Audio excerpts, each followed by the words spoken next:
Hello everyone, welcome to UP online coaching. UP online coaching के इस channel पर मैं पर्यावरण यूपी टेट का सीरीज चला रहा हूं, जिसमें 500 क्वेश्चन मुझे कवर करने हैं। इंपॉर्टेंट बेस्ट 500 क्वेश्चन मुझे कवर करना है, जिसमें से 2 वीडियो आ चुका है। आज यह तीसरा वीडियो है। तो विलंब न करते हुए बढ़ते हैं आज के पहले प्रश्न पर और इस सीरीज के क्वेश्चन नंबर 51 पर। भारत में छाता विधान कब पारित हुआ? तो दोस्तों, भारत में छाता विधान पारित हुआ था 1986 में। वास्तव में छाता विधान, एक प्रश्न यह भी आता है कि छाता विधान का दूसरा नाम क्या है? तो पर्यावरण संरक्षण अधिनियम को ही छाता विधान कहा जाता है।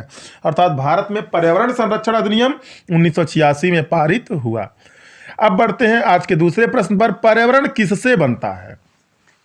तो दोस्तों, पर्यावरण के 3 कंपोनेंट होते हैं, घटक होते हैं, संघटक होते हैं। नंबर 1 जैविक, नंबर 2 अजैविक, नंबर 3 ऊर्जा संघटक। तो विकल्प सही होगा चौथा, सभी। सभी से बनता है पर्यावरण। अजैविक में कौन कौन आता है? अजैविक में स्थल मंडल, जल मंडल और वायुमंडल। जैविक में कौन कौन आता है? तो जैविक में दोस्तों एक आता है फ्लोरा इन्वायरमेंट, एक आता है फना इन्वायरमेंट। फ्लोरा इन्वायरमेंट मीन्स वनस्पति विज्ञान का पर्यावरण, फना इन्वायरमेंट मीन्स जंतु विज्ञान का पर्यावरण। और जंतु विज्ञान के अंतर्गत मनुष्य, जंतु, सूक्ष्म जीव आदि का अध्ययन किया जाता है। वनस्पति विज्ञान के अंतर्गत पादपों का अध्ययन किया जाता है। दोनों ही जैविक के अंतर्गत आते हैं। क्यों? क्योंकि दोनों में ही जीव पाए जाते हैं। बढ़ते हैं आज के तीसरे प्रश्न की तरफ। सौर विकिरण की सबसे महत्वपूर्ण भूमिका क्या है? तो दोस्तों, सौर विकिरण की सबसे महत्वपूर्ण भूमिका इन विकल्पों में से किसमें है? जल चक्र में है, या कार्बन चक्र में है, या नाइट्रोजन चक्र में है, या हाइड्रोजन चक्र में है? तो मैं आपको बताऊं, सौर विकिरण की सबसे महत्वपूर्ण भूमिका दोस्तों जल चक्र में है। जल चक्र में है, तो विकल्प सही होगा पहला। बढ़ते हैं आज के अगले प्रश्न पर। ईपीए का पूर्ण रूप क्या है, यानी ईपीए का फुल फॉर्म क्या है? तो ईपीए का फुल फॉर्म होता है दोस्तों, विकल्प आपके सामने है, आप इसमें से गेस कर सकते हैं। मैं आपको बतला रहा हूं, ईपीए का सब फुल फॉर्म होता है environmental protection agency. Environmental protection agency. तो विकल्प सही होगा पहला। बढ़ते हैं आज के 5वें क्वेश्चन पर। इको मार्क किन भारतीय उत्पादों को दिया जाता है? इको मार्क किन भारतीय उत्पादों को दिया जाता है? तो इको मार्क दोस्तों उन भारतीय उत्पादों को दिया जाता है जो पर्यावरण के प्रति मैत्रीपूर्ण हो। वास्तव में इको मार्क कौन देता है? तो 1991 में आईएसआई भारतीय मानक ब्यूरो के द्वारा इको मार्क पर्यावरण मैत्रीपूर्ण उत्पादों को दिया जाना प्रारंभ किया गया था। इको मार्क का उद्देश्य पर्यावरणीय दृष्टि से अनुकूलित उत्पादों को पहचानना है तथा इको मार्क का लोगो होता है मिट्टी का बर्तन, जो कि पृथ्वी तथा इसके भंगुर लक्षणों को दर्शाता है। भंगुर मीन्स ब्रिटिल लक्षणों को दर्शाता है। ब्रिटिल लक्षणों को दर्शाता है। अब बढ़ते हैं दोस्तों आज के अगले प्रश्न की तरफ। आज का छठा प्रश्न है, एग मार्क का संबंध किससे है? यह आपकी एससीईआरटी की जो परिषदीय पुस्तकें होती हैं उसका क्वेश्चन है। एग मार्क का संबंध किससे है? यह यूपी टेट में पहले भी आ चुका है। तो एग मार्क का संबंध दोस्तों गुणवत्ता से है। एग मार्क का संबंध किससे है? गुणवत्ता से है। एग मार्क एक प्रमाणित चिन्ह है। इसका मुख्यालय, एग मार्क का मुख्यालय फरीदाबाद में है। फरीदाबाद कहाँ पे है? तो हरियाणा में है। हरियाणा भारत का एक राज्य है। यह भारत सरकार द्वारा कृषि एवं खाद्य उत्पादों के पदार्थों पर लगाया जाता है। एग मार्क यह भारत सरकार के खाद्य मंत्रालय द्वारा दिया जाता है। एक खास बात इसमें यह है, क्रेता जो होता है, जो खरीदने वाला होता है, को यह मार्क देखकर ही इसकी गुणवत्ता पर विश्वास हो जाता है। क्रेता को यह मार्क देखकर ही, एक मार्क का मार्क देखकर ही, चिन्ह देखकर ही इसकी गुणवत्ता पर विश्वास हो जाता है।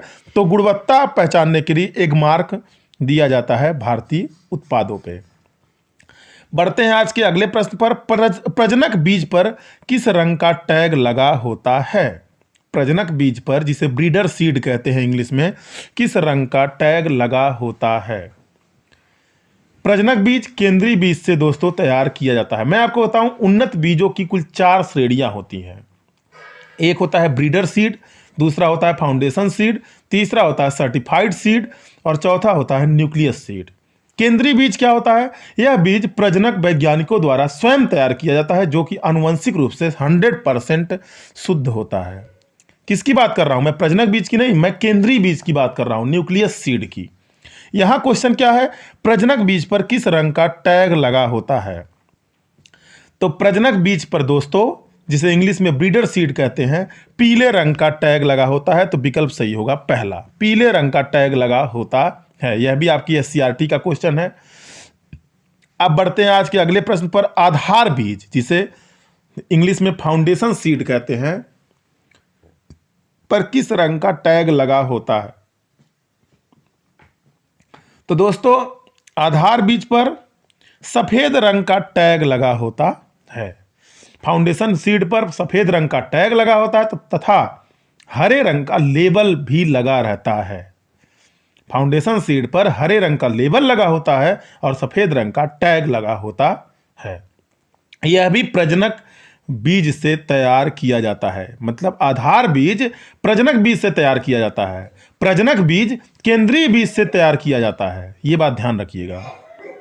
क्वेश्चन नंबर 59 इस सीरीज का और आज का 9वां क्वेश्चन, प्रमाणित बीज पर किस रंग का टैग लगा होता है? सर्टिफाइड सीड पर किस रंग का टैग लगा होता है?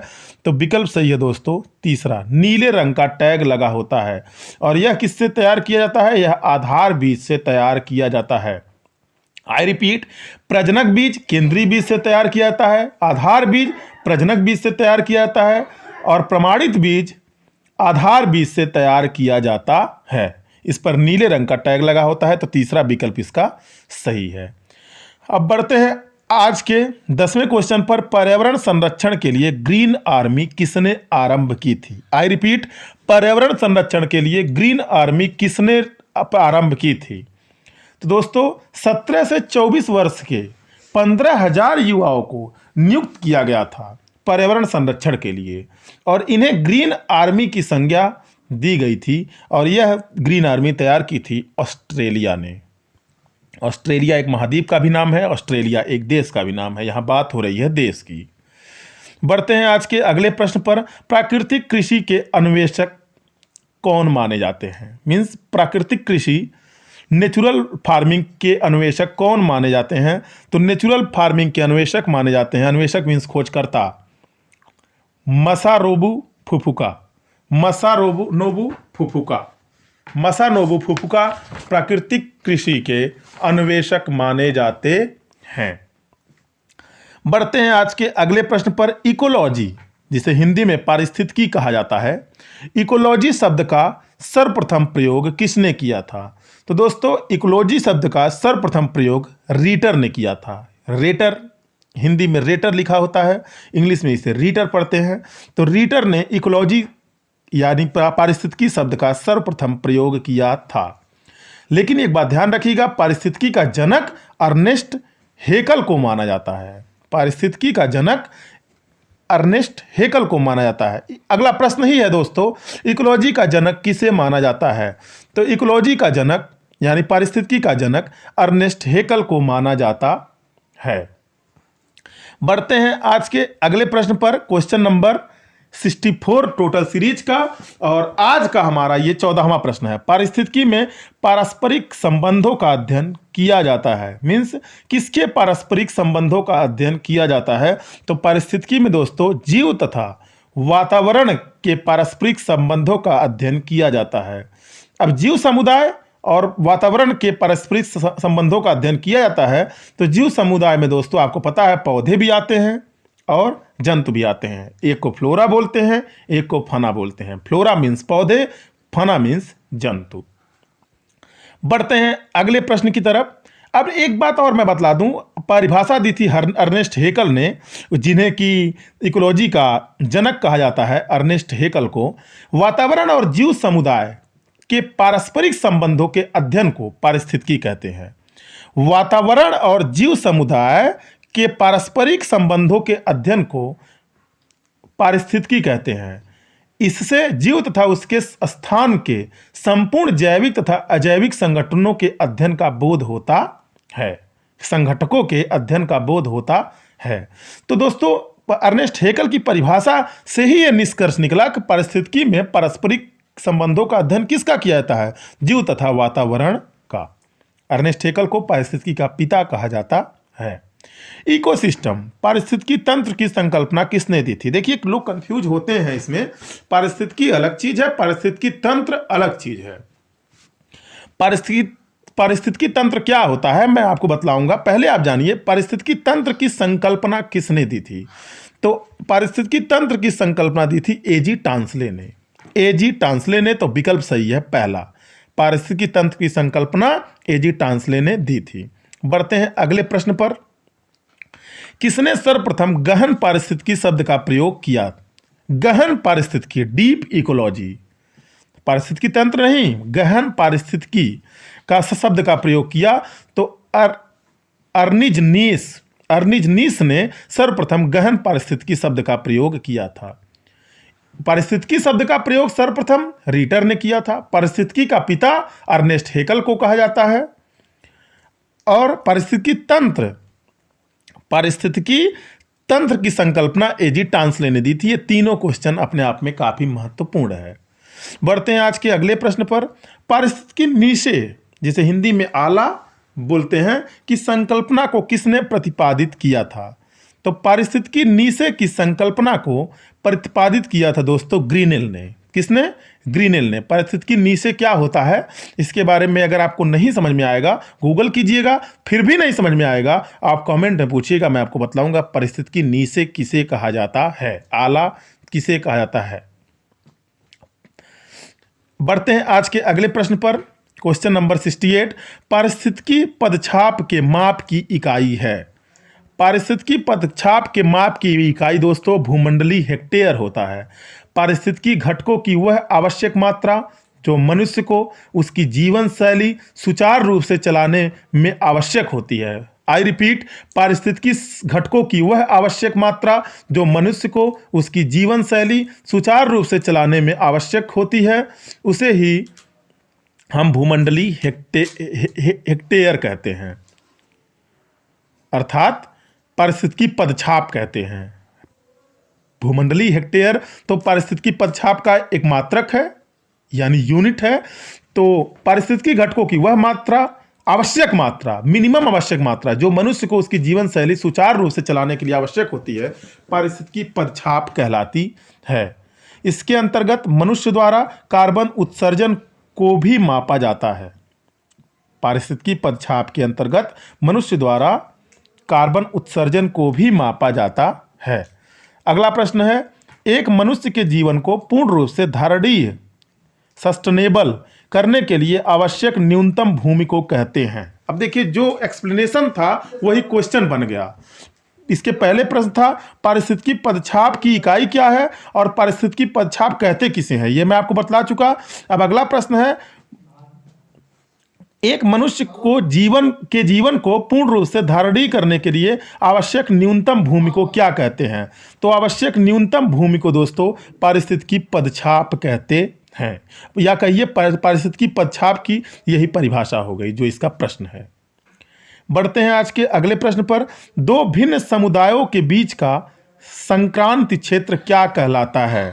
दो भिन्न समुदायों के बीच का संक्रांति क्षेत्र क्या कहलाता है। संक्रांति मीन्स ट्रांजिशन फेज, क्या कहलाता है। इसे इकोटोन कहते हैं। इसे ऐसे समझ सकते हैं, मान लीजिए एक समुदाय ये ए है, दूसरा समुदाय बी है। एक समुदाय ए और दूसरा समुदाय बी है।